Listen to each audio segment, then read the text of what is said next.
watched as the car pulled out of the driveway, my parents leaving for a week-long vacation. It was the first time they trusted me enough to stay alone at home. As the door closed behind them, an eerie silence settled over the house, sending shivers down my spine.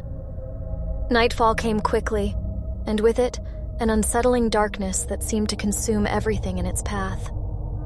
I tried to distract myself by turning on all the lights, but the flickering bulbs only added to the unease. Each shadow that danced along the walls seemed to hold a malevolent secret. As I roamed from room to room, trying to escape the encroaching darkness, I felt an unexplainable presence. It was as if a pair of eyes followed my every move, their gaze penetrating my soul. Uneasy, I reached for the television remote, hoping that the sound of a familiar show would drown out the mounting fear.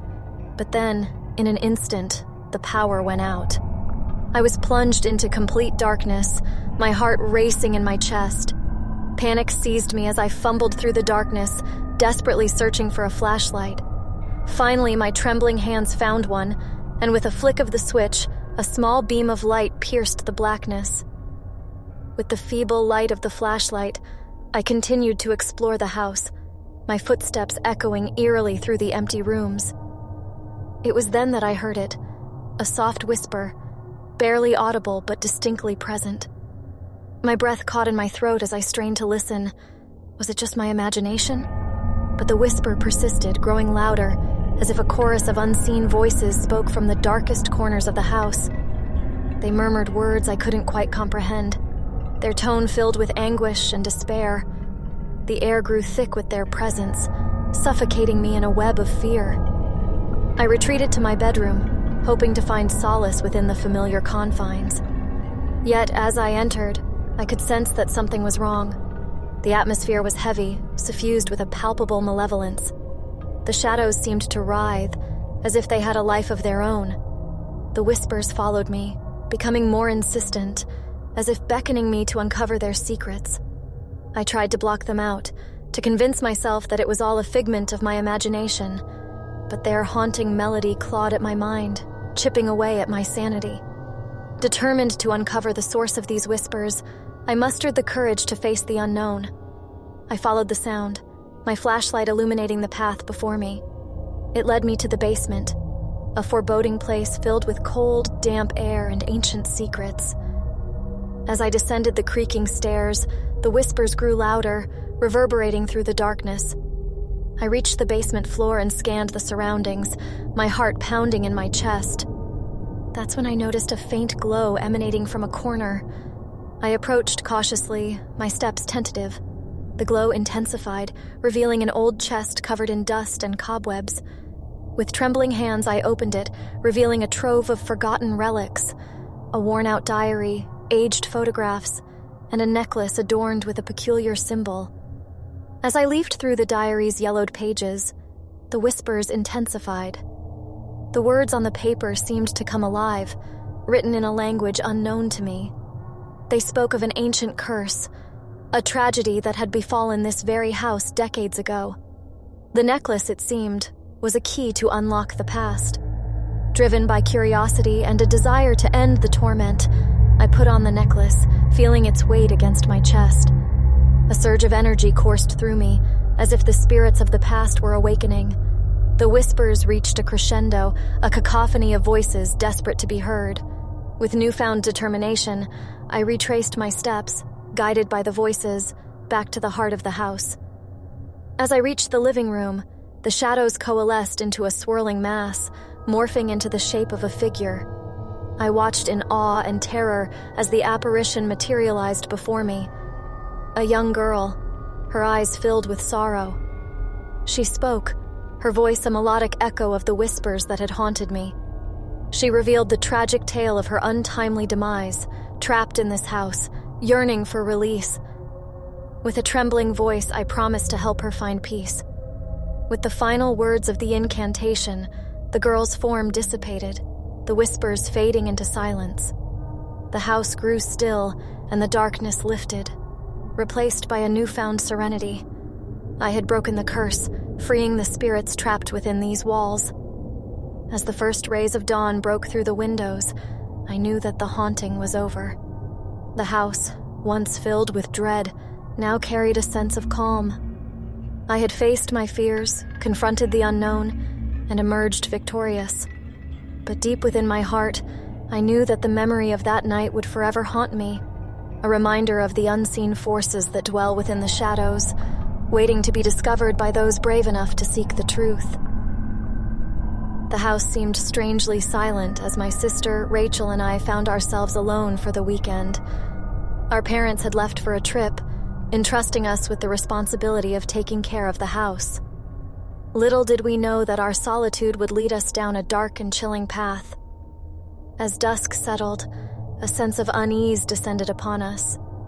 The air grew heavy, as if something unseen lurked within the shadows. Rachel and I tried to distract ourselves with games and movies, but an unshakable feeling of dread lingered in the pit of our stomachs. Restlessness gnawed at us, and we decided to explore the depths of the house. We made our way to the basement, a place we rarely ventured. The atmosphere turned colder as we descended the creaking stairs, our footsteps echoing through the dimly lit space. In the far corner, tucked away from sight, we discovered an old, weathered door. Its bright red color stood out against the drabness of the basement. The door seemed out of place, as if it held secrets waiting to be unraveled. We exchanged a curious glance, our hearts racing with anticipation.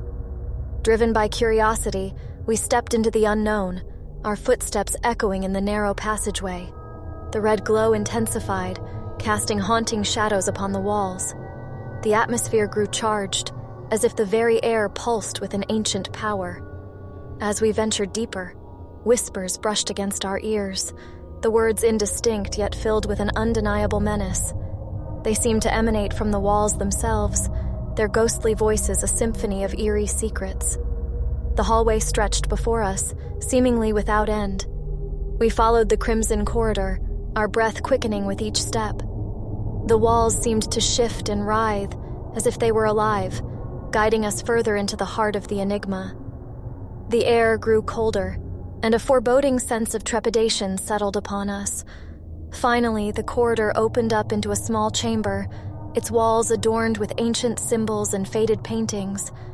The images depicted scenes of horror and despair, a macabre gallery of tortured souls. The red glow emanated from a large ornate mirror hanging on one wall, its surface seemingly infused with a malevolent energy. Unable to resist, we stepped closer to the mirror, our reflections distorted by the crimson hue. As we stared into its depths, a shiver ran down our spines.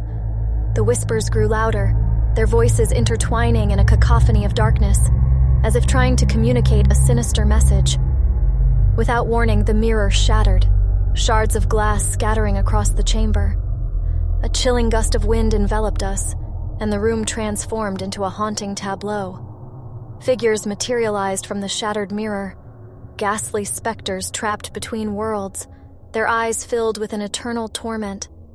Paralyzed by fear, we watched as the spirits circled us, their presence suffocating.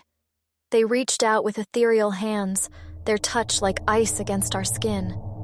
We realized then that the red door had led us to a realm of trapped souls, their agony reverberating through the crimson corridors.